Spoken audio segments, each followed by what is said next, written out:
Hi friends, welcome to Nahash kitchen. இது வரைக்கும் நம்ம சேனலை சப்ஸ்கிரைப் பண்ணாதவங்க சப்ஸ்கிரைப் பட்டனை ப்ரெஸ் பண்ணுங்கள். அப்படியே பக்கத்தில் இருக்க பெல் ஐக்கானை கிளிக் பண்ணுங்கள். அப்போ தான் நம்ம சேனலோட வீடியோஸை நீங்கள் மிஸ் பண்ணாமல் தான் பார்க்கலாம். வாங்க இப்போ வீடியோக்குள்ளே போகலாம். ஹாய் ஃப்ரெண்ட்ஸ், இன்றைக்கி நம்ம நாகாஸ் கிச்சனில் என்ன ரெசிபி பார்க்க போகிறோன்னா ரொம்பவே சூப்பரான ragi teething sticks for babies எப்படி பண்ணுறதுன்றதை பற்றி தான் இந்த வீடியோவில் நம்ம பார்க்க போகிறோம். ஆக்சுவலாக என்னோடய பையனுக்கு இப்போது 6 monthsக்கு மேலே ஆகிடுச்சு. ஸோ அவனுக்கு சாலிட்ஸ் கொடுக்க ஆரம்பிச்சிட்டேன். ஆனாலும் நம்ம என்ன தான் சாலிட் ஃபுட்ஸ் கொடுத்தாலும் நம்ம எது சாப்பிட்டாலும் அதை கேட்டு ரொம்ப அடம் பண்ணுறான். அவனுக்கும் இதுக்கப்புறம் டீத் வளர ஸ்டார்ட் ஆக போகிறதுனால டீத்திங் ஸ்டிக்ஸ் மாதிரி பண்ணி கொடுக்கலான்னு டிசைட் பண்ணிட்டேன். நிறைய டீத்திங் ஸ்டிக்ஸ் வந்து கடையிலையும் ஆன்லைன்லேயும் அவைலபிளாக இருக்குது. பட் நம்ம கையால் எந்த ஒரு ஆர்டிஃபிஷியல் ப்ரிசர்வேட்டிவ்ஸும் இல்லாமல் வீட்டிலே ரெடி பண்ணி நம்ம பேபிஸ்க்கு கொடுக்குறதுன்றது ரொம்ப சாட்டிஸ்ஃபேக்ஷனாக இருக்கும். அதனால் நம்ம இன்றைக்கி இதை ட்ரை பண்ண போகிறோம். வாங்க இப்போ இதுக்கு தேவையான பொருட்களை நம்ம பார்த்துக்கலாம். இப்போது இதுக்கு தேவையான பொருள்னு பார்த்தீங்கன்னா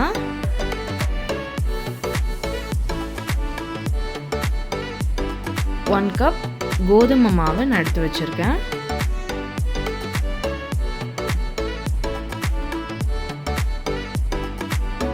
கொஞ்சம் தேவையான அளவு பட்டர் எடுத்து வச்சுருக்கேன். 1 கப் அளவு ராகி மாவு நான் எடுத்து வச்சுருக்கேன். இது கூடவே நம்ம தேவையான அளவு சால்ட் ஆட் பண்ணிக்கலாம். இப்போது இந்த மாதிரி ஒரு மிக்சிங் பவுலில் நம்ம ஃபஸ்ட்டு ராகி மாவை ஆட் பண்ணிக்கலாம். இது கூடவே வீட் ஃப்ளோரையும் நம்ம சேர்த்துக்கலாம்.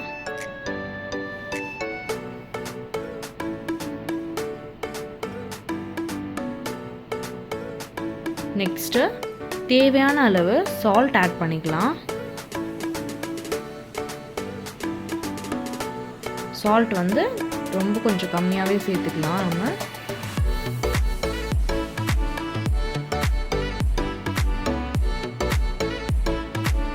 பேபிஸ்க்குன்றதுனால சால்ட்டோட அளவை நம்ம கம்மியாகவே ஆட் பண்ணிக்கலாம்.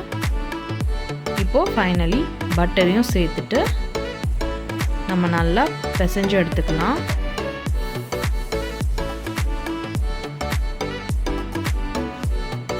இப்போ ரொம்பவே ஜென்டலாக நல்லா பிசைஞ்சுக்கலாம்.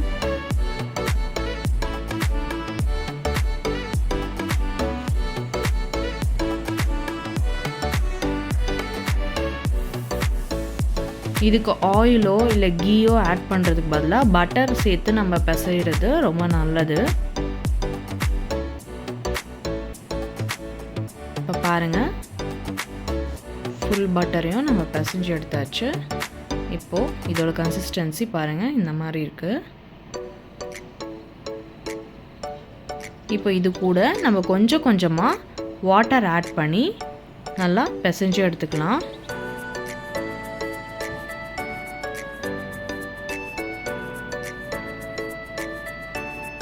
கொஞ்சம் கொஞ்சமாக ஆட் பண்ணி பிசைஞ்சுக்கோங்க.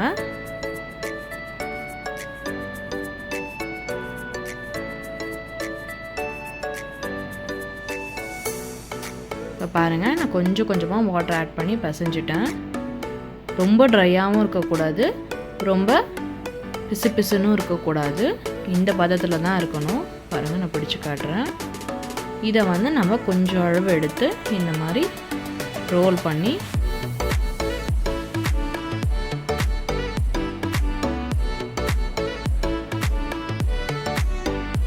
இந்த மாதிரி ஸ்டிக்ஸ் மாதிரி நம்ம உருட்டி எடுத்துக்கலாம். இப்போ பாருங்கள், இது நல்லா நம்ம உருட்டியாச்சு. இந்த அளவுக்கு ஹைட்டும் இந்த அளவுக்கு திக்னஸ்லேயும் நம்ம உருட்டிக்கலாம். எட்ஜஸையும் நம்ம கரெக்ட் பண்ணியாச்சு. இப்போது இதோட சைஸ் பார்த்துக்கோங்க, இவ்வளோண்டு அளவு தான். ஏன்னா அவன் கையில் ஈஸியாக பிடிச்சி ஹோல்ட் பண்ணி வாயில் வச்சுக்கணுன்றதுக்காக நான் இவ்வளோண்டு சைஸில் பண்ணியிருக்கேன். இதே மாதிரி நம்ம இது எல்லாத்தையுமே ரோல் பண்ணி எடுத்துக்கலாம்.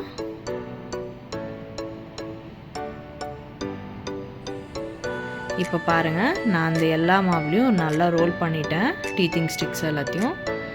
எனக்கு மொத்தமாக 12 டீத்திங் ஸ்டிக்ஸ் வந்து கிடச்சிது. இந்த அளவு நம்ம பண்ணி வச்சுட்டு இது காலியானதும் நம்ம மறுபடியும் பண்ணிக்கலாம். அதுக்காக தான் நான் கம்மியாகவே பண்ணேன். அடியில் கொஞ்சம் பட்டர் அப்ளை பண்ணிவிட்டு ஓடிஜியோட பிளேட்டில் நான் இதை ப்ளேஸ் பண்ணிட்டேன்.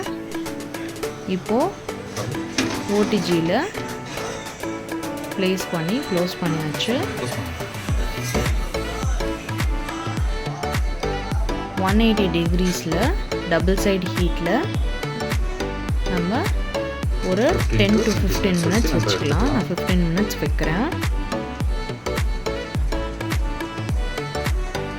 இது நல்லா பேக் ஆகட்டும். 15 மினிட்ஸ் முடிஞ்சிடுச்சு. நல்லா பேக்கான ஸ்மெல் வருது. இப்போ இதை பொறுமையாக நம்ம வெளியே எடுத்துக்கலாம்.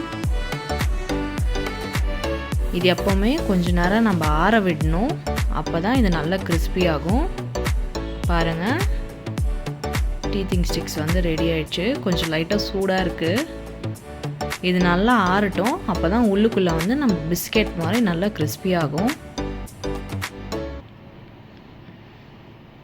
அவ்வளோதான் ஃப்ரெண்ட்ஸ், சூப்பரான ராகி ஸ்டிக்ஸ் ஃபார் பேபிஸ் ரொம்பவே ஈஸியான மெத்தடில் நம்ம செஞ்சு முடிச்சிட்டோம். பாருங்கள், நல்லா கிறிஸ்பியாக வந்துடுச்சு. நான் ஆற வச்சதுக்கப்புறம் இதை ஒரு ஏர்டைட் கண்டெய்னரில் போட்டு நம்ம ஸ்டோர் பண்ணி வச்சுக்கலாம். 10 days to 12 days நம்ம இதை ஸ்டோர் பண்ணி வச்சு நம்ம பேபிஸ்க்கு கொடுக்கலாம். நான் வந்து என்னோடய பையனுக்கு மோஸ்ட்டாக ஹோம்மேட் ஃபுட்ஸ் தான் கொடுக்கணுன்னு நினைப்பேன். இந்த ஹோம்மேட் ரெசிபீஸ் எல்லாமே எங்கள் அம்மா வந்து எனக்கு சொல்லி கொடுத்தது தான். எங்களுக்கு நாங்கள் சின்ன வயசில் இருக்கும்போது எங்கள் அம்மா எங்களுக்கு என்னெல்லாம் ப்ரிப்பேர் பண்ணி கொடுத்தாங்களோ அதோட ரெசிபீஸை நான் வாங்கி வச்சுக்கிட்டேன். இப்போ என் பையனுக்கு நான் அதை ஒன்று ஒன்றா பண்ணி கொடுக்குறேன். செர்லாக்கும் சரி, இந்த டீத்திங் ஸ்டிக்ஸும் சரி, வெளியேருந்து வாங்காமல் நானே ப்ரிப்பேர் பண்ணி கொடுக்குறதுன்றது எனக்கு ரொம்பவே சாட்டிஸ்ஃபேக்ஷனாக இருக்குது. நீங்களும் இதே மாதிரி வீட்டில் ஹோம்மேட் ஹெல்தி ரெசிபீஸை பேபிஸ்க்கு ட்ரை பண்ணி பார்த்துட்டு அதோட டேஸ்ட் எப்படி இருந்தது, அதை உங்கள் பேபி வந்து எப்படி என்ஜாய் பண்ணாங்க அப்படின்றத நம்ம கமெண்ட் பாக்ஸில் கமெண்ட் பண்ணுங்கள். இந்த வீடியோ உங்களுக்கு பிடிச்சிருந்ததுன்னா லைக் பண்ணுங்கள், ஷேர் பண்ணுங்கள். அப்படியே நம்ம சேனலை சப்ஸ்கிரைப் பண்ணிக்கோங்க. கூடவே அந்த பெல் ஐக்கானையும் கிளிக் பண்ணிக்கோங்க. அப்போ தான் நம்ம சேனலோட வீடியோஸை நீங்கள் உடனுக்குடனே பார்க்கலாம். நெக்ஸ்ட்டு பேபி ஃபுட்டோட என்ன ரெசிபி வேணுன்றதை கமெண்ட் பாக்ஸில் கமெண்ட் பண்ணுங்கள். இதே மாதிரி இன்னொரு வீடியோவில் பார்க்கலாம் ஃப்ரெண்ட்ஸ். Bye!